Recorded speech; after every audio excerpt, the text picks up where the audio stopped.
Hello aspirants, welcome to the UPSC Analyzer. Today we will discuss newspaper analysis dated 16th of October 2022 and if you are finding this analysis helpful then please like, share and subscribe. And अगर आपको Indian Express के highlighted portion की PDF चाहिए plus static portion related to that topic तो आप इसको bye कर सकते हो और इसकी कॉस्ट है 100 रुपीज़ पर मंथ। इसके लिए आपको क्या प्रोसीजर फॉलो करना है तो सबसे पहले आपको अपने टेलीग्राम अकाउंट का एक यूज़र नेम रखना है। You have to keep a user name of your Telegram account.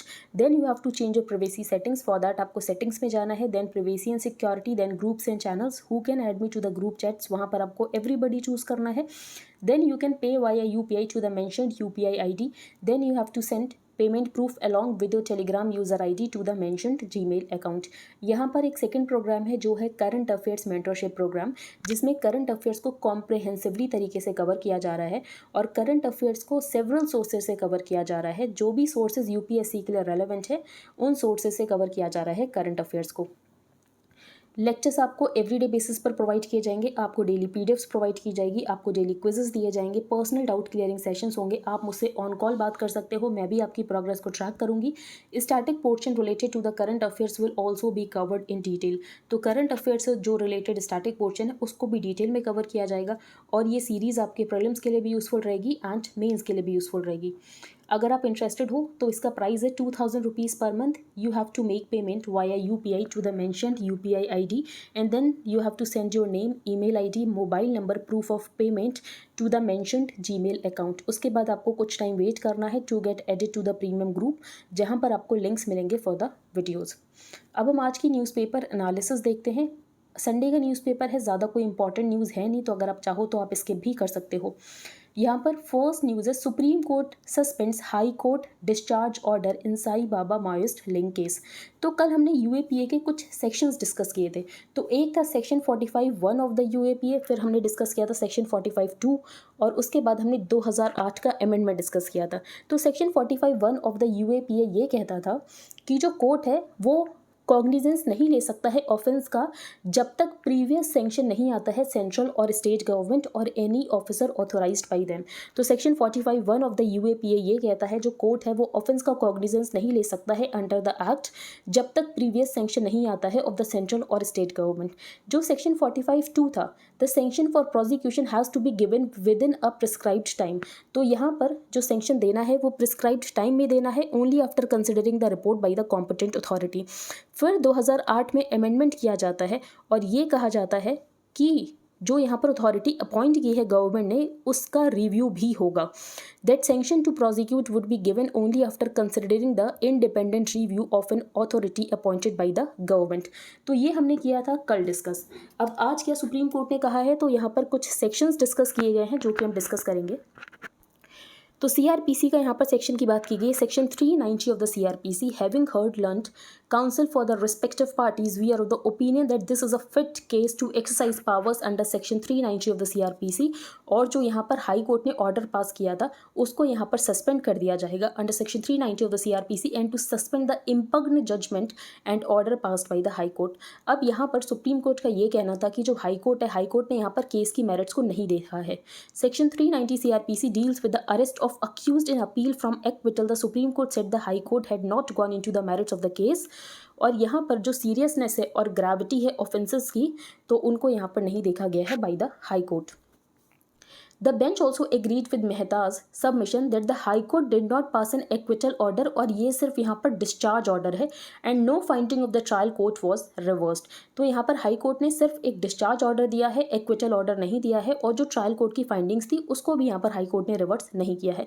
Section 465 of the CRPC states that a trial court order shall not be reversed on account of irregularity in any sanction for prosecution unless in the opinion of that court इसकी वजह से failure of justice हुआ हो।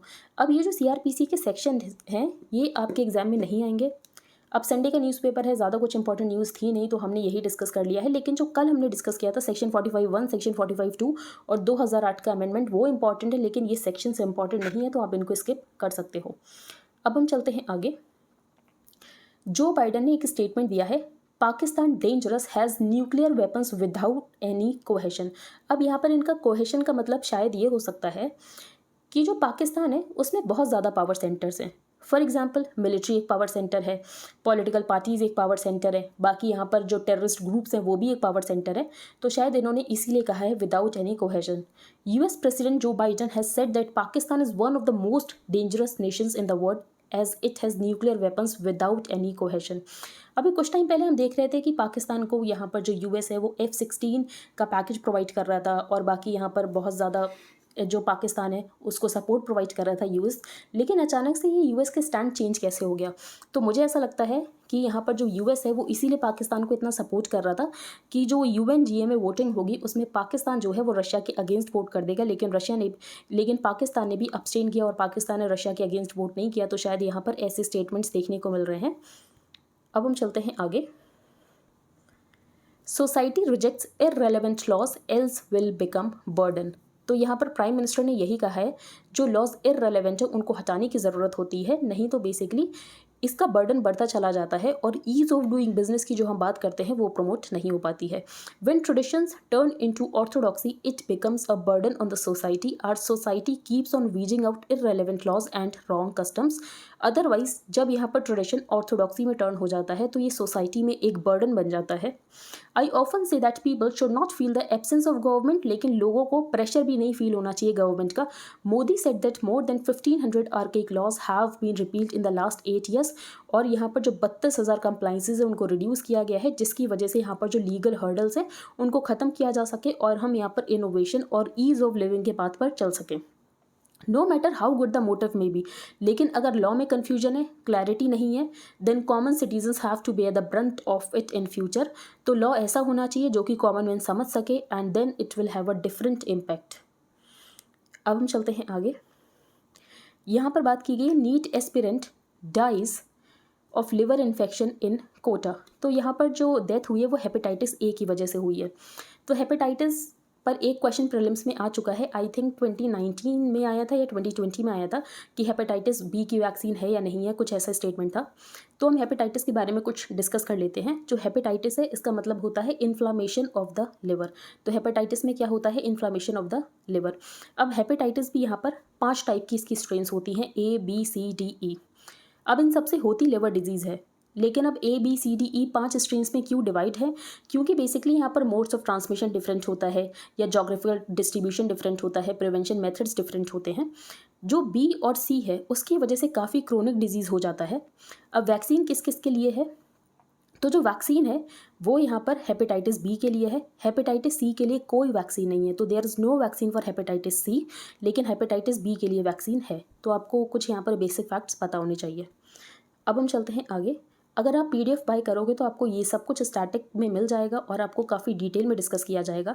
Next है Kerala Lokayukta issues notice to ex health minister. तो मुझे ऐसा लगता है कि लक्ष्मीकांत में आपने लोकपाल का चैप्टर पढ़ा होगा, और अगर आपने नहीं पढ़ा है लोकपाल का चैप्टर तो आपको पढ़ लेना चाहिए क्योंकि ये चैप्टर है इंपॉर्टेंट। तो लोकपाल और लोकायुक्त एक्ट 2013 में आता है और बात की जाती है कि इस्टेब्लिशमेंट किया जाएगा लोकपाल का for the union and Lokayukta for states. तो लोकायुक्त स्टेट लेवल पर होते हैं और लोकपाल यूनियन लेवल पर। और ये जो इंस्टीट्यूशंस बनाए गए हैं ये स्टैट्यूटरी बॉडीज़ है, इनका कोई कॉन्स्टिट्यूशनल स्टेटस नहीं है। काम क्या है? तो ओम्बुड्समैन का काम है तो बेसिकली जो भी करप्शन के एलिगेशंस है उनमें ये इंक्वायर करते हैं, और बाकी जो भी रिलेटेड मैटर्स है रिलेटेड टू पब्लिक फंक्शनरीज तो वो काम है लोकपाल और लोकायुक्त का। फिर 2016 में कुछ अमेंडमेंट किए जाते हैं तो उन अमेंडमेंट्स को भी आपको पढ़ना है। अब हम चलते हैं आगे।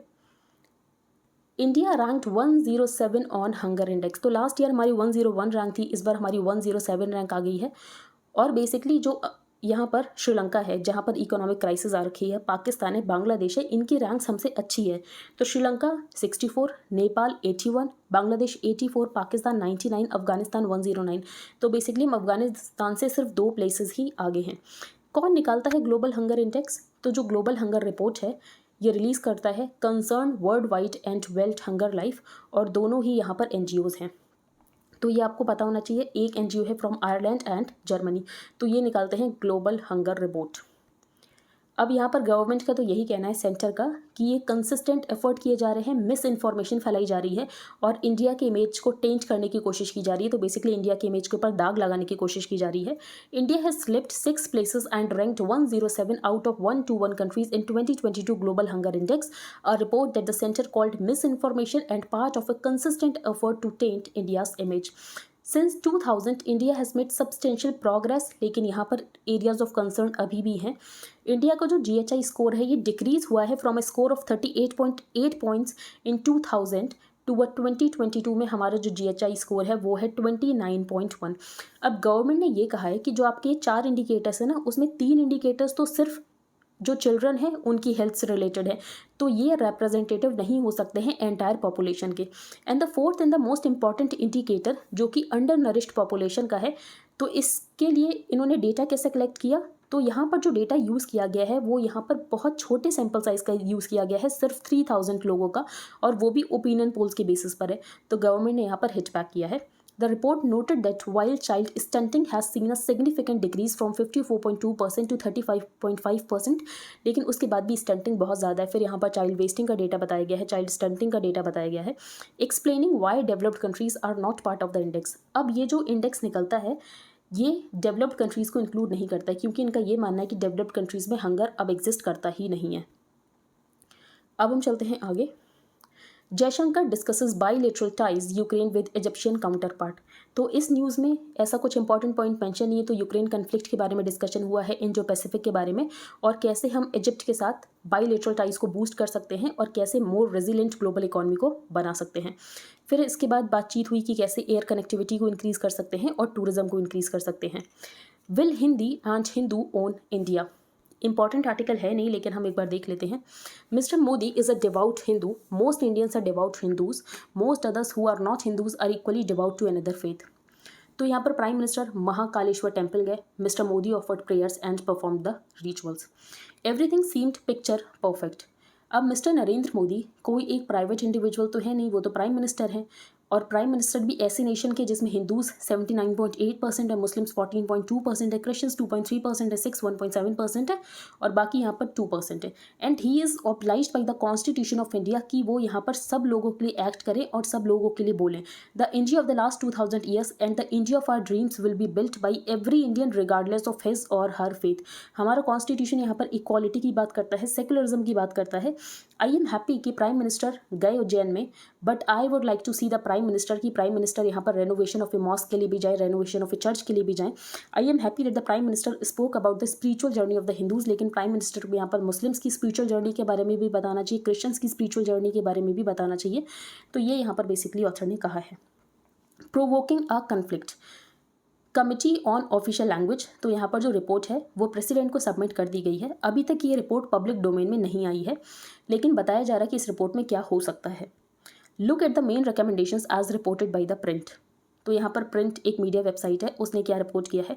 Hindi will be the compulsory medium of instructions इन केंद्रीय विद्यालय, IITs, IIMs and central university. तो ऑथर का क्वेश्चन ये है, क्या जो यहाँ पर KVs, IITs, IIMs और central university non Hindi speaking states में है, वहाँ पर भी क्या हिंदी ही सोल मीडियम ऑफ इंस्ट्रक्शन होगा। तो ऑथर ने बेसिकली कंक्लूजन ये बताया है ओवरऑल, जो आपको आर्टिकल देखकर पता चलेगा कि जो यहाँ पर सेंटर है वो कोशिश कर रहा है कि नॉन हिंदी स्पीकिंग स्टेट्स के ऊपर हिंदी को इम्पोज किया जाए। तो Hindi will replace English as the language of examination for government recruitment. तो क्वेश्चन ये है, क्या जिनको हिंदी नहीं आती उनको क्या गवर्नमेंट एग्जाम देने नहीं दिया जाएगा। Explanations will be sought from government officers who deliberately do not work in Hindi। तो उनसे यहाँ पर क्वेश्चंस पूछे जाएंगे कि आप हिंदी में क्यों नहीं काम कर रहे हो। तो क्वेश्चन ये है ऑथर का, will an officer whose language is Bengali or Odia or Tamil be compelled to learn Hindi and do his official work in Hindi. English as a medium of instruction will be retained only जहाँ पर बहुत ज़्यादा ज़रूरी है, और उसको भी ग्रेजुअली हिंदी से रिप्लेस करने की कोशिश की जाएगी। जो 50% गवर्नमेंट का एडवर्टीजमेंट का बजट है उसको यूज़ किया जाएगा हिंदी के एडवर्टीजमेंट के लिए। Question, if the remaining 50% is allocated to advertisement in all other languages including English. Next है रिलीजन मस्ट बी डिबेटेड। ये आर्टिकल भी इंपॉर्टेंट नहीं है, लेकिन डिस्कस कर लेते हैं क्योंकि कोई आर्टिकल आया ही नहीं है इंपॉर्टेंट वाला। The obvious one is the judgment from the supreme court. तो सुप्रीम कोर्ट का हिजाब वर्डिक्ट आता है, स्प्लिट वर्डिक्ट। एक जज यहाँ पर सपोर्ट करते हैं हिजाब बैन को, और जो अदर जज हैं वो हिजाब बैन को अपोज करते हैं। The obvious one is the judgment from the supreme court last week that was split between one जज असर्टिंग कि हमारे लिए जो इंपॉर्टेंट ये है कि मुस्लिम गर्ल्स को एजुकेशन मिलनी चाहिए। तो यहाँ पर डिसाइड करना है कि एजुकेशन ज़्यादा इंपॉर्टेंट है गर्ल चाइल्ड की, या तो enforcement of dress code. And his colleague taking the view that if a college has rules about uniform, तो अगर यहाँ पर सेकुलर स्कूल है जो कि मेंटेन किया जा रहा है आउट ऑफ स्टेट फंड्स, तो स्टेट यहाँ पर रेस्ट्रिक्ट कर सकता है कि आपको हिजाब नहीं पहनना है। अब इस हिजाब क्वेश्चन को रेफर किया जाएगा to a larger bench. Second reason यहाँ पर डिसअप्रूवल का ये है ऑथर का कि जो इस्लाम है उसमें डिबेट नहीं होती है, जो इस्लाम की प्रैक्टिसेस है उसमें डिबेट नहीं होती है, क्योंकि इस्लाम को डिबेट से ऊपर समझा जाता है। तो Islam has always considered itself above discords because of the belief कि जो कुरान है वो अल्लाह के द्वारा लिखी गई है and sent down to us mortals through his last messenger. तो अगर यहाँ पर डिबेट के ऊपर बैन होगा, यही रीज़न है कि जिसकी वजह से हमें कोई भी इस्लामिक कंट्री डेमोक्रेटिक नहीं मिलता है। This ban on debate is probably the reason why there are almost no democratic Islamic countries. All religions have bad practices, और वो वर्ड्स हो जाती हैं जब प्रीस्ट यहाँ पर इंटरप्रेट करना उसको स्टार्ट कर देते हैं। Unsurprisingly maulvis have leapt into the hijab debate, और उनका आर्गुमेंट ये है कि गर्ल्स अगर अपने फेस और हेयर को कवर नहीं करेंगी it will lead to man becoming licentious. अब यहाँ पर जो हिजाब का आर्गुमेंट है इसको कंपेयर किया जा रहा है सिख के टर्बन्स के साथ। तो ऑथर ने ये कहा है ये आर्गुमेंट भी पूरी तरीके से गलत है। The debate on hijab has become so derailed that supporters of hijab say it is just the same as Sikh boys going to school in turbans. अब यहाँ पर जो सिख बॉयज़ टर्बन पहनते हैं उसका जो इंपॉर्टेंस है वो बिल्कुल अलग है। Sikh boys wear turbans to keep their unshorn locks in control, not because कि अगर वो यहाँ पर टर्बन नहीं पहनेंगे तो women will become excited and if they wander about turbanless. तो when a little Muslim girl is told कि उसको अपने आप को हिजाब पहनना है, खुद को वेल करना है, इट इज़ बिकॉज क्योंकि उसको ये कहा जाता है that man will get sexually aroused by the sight of her hair and face. If this is true then it is man जिसको कि लर्न करने की ज़रूरत है how to avert their eyes जब वो यहाँ पर किसी वुमेन को देखें। Justice Sudhanshu Dhulia when speaking up for the hijab said कि अगर उसको हिजाब पहनना है इवन इनसाइड हर क्लासरूम तो उसको कोई रोक नहीं रहा है। It may be the only way कि उसकी जो कंजर्वेटिव फैमिली है अगर वो हिजाब पहने तभी उसको स्कूल जाने दिया जाए। एंड इन दोज केसेस जो हिजाब है this is her ticket to education. तो हमें यहाँ पर अपनी प्रायोरिटी देखने के लिए ज़रूरत है कि हमारे लिए education of the girl child ज़्यादा इंपॉर्टेंट है या तो enforcement of the dress code. This makes clear that she has no choice. तो अगर उसकी कंजर्वेटिव फैमिली ये कह रही है कि आपको हिजाब पहनना है तो आपको हिजाब पहनना है, तो यहाँ पर चॉइस की तो बात ही नहीं आई। Why should a bad religious idea be accepted at all. तो ये यहाँ पर ऑथर का आर्ग्यूमेंट है जो कि हमने डिस्कस कर लिया। इकॉनमी पेज पर हम चलते हैं। IMF ask countries to preserve foreign reserves amidst appreciating dollar. तो डॉलर जो है वो बहुत ज़्यादा अप्रिशिएट हो रहा है जिसकी वजह से बाकी करेंसीज डेप्रिशिएट हो रही हैं, और जो कंट्रीज़ है वो अपनी करेंसीज को डेप्रिशिएट होने से बचाने के लिए डॉलर्स को मार्केट में सेल कर रहे हैं जिसकी वजह से उनके फॉरेक्स रिजर्व्स हो रहे हैं ख़त्म। तो IMF ने कंट्रीज़ को वार्न किया है कि आगे जो है सिचुएशन और ज़्यादा ख़राब होने वाली है, तो अभी आपको अपने फॉरेक्स रिजर्व्स नहीं खर्च करने चाहिए। तो IMF has urged countries to preserve vital foreign reserves to deal with potentially worse outflows and turmoil in the future. क्योंकि जो US डॉलर वो लगातार एप्रिशिएट हो रहा है तो कंट्रीज़ अपने करेंसी को डेप्रिशिएट होने से रोकना चाह रही हैं जिसकी वजह से वो मार्केट्स में डॉलर को सेल कर रही हैं। Notably, the dollar is at its highest level since 2000, having appreciated 22% against the yen, 13% against the euro, and 6% against emerging market currencies. Next यहाँ पर फाइनेंस मिनिस्टर ने वर्ल्ड बैंक को ये कहा है कि आपका जो यूनी डायमेंशनल व्यू है सब्सिडीज़ का उसको आपको अवॉइड करने की ज़रूरत है। अब यहाँ पर सब्सिडीज़ भी दो टाइप की होती हैं, डिस्टॉर्टिव सब्सिडीज़ एंड टारगेटेड सपोर्ट। तो जो इंडिया प्रोवाइड करता है वो टारगेटेड सपोर्ट प्रोवाइड करता है to vulnerable households. Finance minister has urged the World Bank to avoid the unidimensional view of the subsidies provided by the Indian government and asserted that it is important to differentiate between distortive subsidies and targeted support to vulnerable households. तो for example यहाँ पर प्रधानमंत्री उज्ज्वला योजना है, इसकी वजह से जो क्लीन फ्यूल है उसकी एक्सेस बढ़ी है। As an illustration she said that by providing free LPG connections under the Pradhan Mantri Ujjwala Yojana over the last 6 years, Indian government ने यहाँ पर इंश्योर किया है that access to clean cooking methods has achieved near saturation for women in India. Supply info on time do not seek adjournments Goyal to IPR applicants. तो यहाँ पर intellectual property rights हम discuss करेंगे। ये क्या होता है? They are exclusive legal rights provided under a law जो कि क्रिएटर या इन्वेंटर को प्रोवाइड किया जाता है of a unique product for a specified period of time, और इसमें कुछ भी हो सकता है, for example patents, trademarks and geographical indications. तो IPR क्या होता है? एक्सक्लूसिव लीगल राइट्स होते हैं जो कि अंडर अ लॉ क्रिएटर को दिए जाते हैं या इन्वेंटर को दिए जाते हैं ऑफ अ यूनिक प्रोडक्ट, कि जिसकी वजह से जो इन्वेंशन है उसकी वो प्रोटेक्टेड रहे for a specified period of time. Next यहाँ पर हान एथनिक ग्रुप की बात की गई है जो कि नेटिव है चाइना का। फॉरेन पॉलिसी कंसर्न, तो चाइना की फॉरेन पॉलिसी बहुत ही ज़्यादा असर्टिव हो रखी है जिसकी वजह से बहुत ज़्यादा बैकलैश भी देखने को मिल रहा है from many countries. Chinese forces का क्लैश हुआ with Indian troops along the border. फिर चाइना ने यहाँ पर यूक्रेन वॉर में रशिया को क्रिटिसाइज़ करने से मना कर दिया जिसकी वजह से चाइना की टेंशन जो वेस्ट के साथ है वो इंक्रीज़ हो गई। China's threat to invade Taiwan has drawn flak, और चाइना यहाँ पर कोई भी अपनी फॉरेन पॉलिसी को चेंज नहीं करने वाला है। अब यहाँ पर चाइना का ये कहना है कि ताइवान के साथ ये पीसफुल रीयूनिफिकेशन चाहते हैं, और जैसे हांगकॉन्ग यहाँ पर वन कंट्री टू सिस्टम्स के अंतर्गत चाइना का पार्ट है। मकाओ यहाँ पर वन कंट्री टू सिस्टम्स के अंतर्गत चाइना का पार्ट है। तो वैसे ही ये ताइवान को भी चाइना का पार्ट बनाना चाहते हैं। अगर ताइवान ऐसा चाहता है तो यहाँ पर लास्ट रिजॉर्ट होगा कि ये लोग यहाँ पर फोर्स का यूज़ करें, वरना ये फोर्स का यूज़ नहीं करना चाहते हैं, ऐसा चाइना का कहना है। Next, mistakes were made, tax rays coming. तो यहाँ पर नए यूके के फाइनेंस मिनिस्टर ने ये कहा है कि जो टैक्स कट्स देने की बात की गई थी, तो बेसिकली अब यहाँ पर टैक्स को बढ़ाया जाएगा। अब हम चलते हैं आगे। 41 killed in Turkey coal mine explosion. तो यहाँ पर एक लोकेशन बताई गई है, अमास्त्रा। तो आपको पता होना चाहिए अमास्त्रा कहाँ पर है। Ukraine mobilisation should end in 2 weeks. तो पुतिन ने बात किया था पार्शियल मोबिलाइजेशन की। अब पार्शियल मोबिलाइजेशन की जब पुतिन ने बात की तो उसकी वजह से बहुत सारे यूथ थे जो रशिया को छोड़कर दूसरे कंट्रीज में जाना उन्होंने स्टार्ट कर दिया था। तो Putin also said Russia had no plans for now for more massive air strikes. तो रशिया ने बहुत ज़्यादा एयर स्ट्राइक्स की थी जब रशिया के कर्च ब्रिज को, जो कर्च ब्रिज था रशिया का, वो यहाँ पर पार्शियल कोलैप्स हो गया था। उसके बाद रशिया ने बहुत ज़्यादा मिसाइल स्ट्राइक्स की थी यूक्रेन पर। He set 2,22,000 out of an expected 3 lakh reservist had already been mobilised. तो ये जो मोबिलाइजेशन का काम है वो यहाँ पर ख़त्म होने वाला है। तो बेसिकली वो अपने यूथ को मैसेज दे रहे थे कि आपको कंट्री छोड़कर जाने की ज़रूरत नहीं है, अब आगे ज़्यादा मोबिलाइजेशन नहीं होगा। तो आई होप आपको सब कुछ समझ आ गया हो। अगर आपका कोई भी डाउट हो तो आप टेलीग्राम ग्रुप पर पोस्ट कर सकते हो। If you liked the video then please like, share and subscribe. Thank you and have a nice day.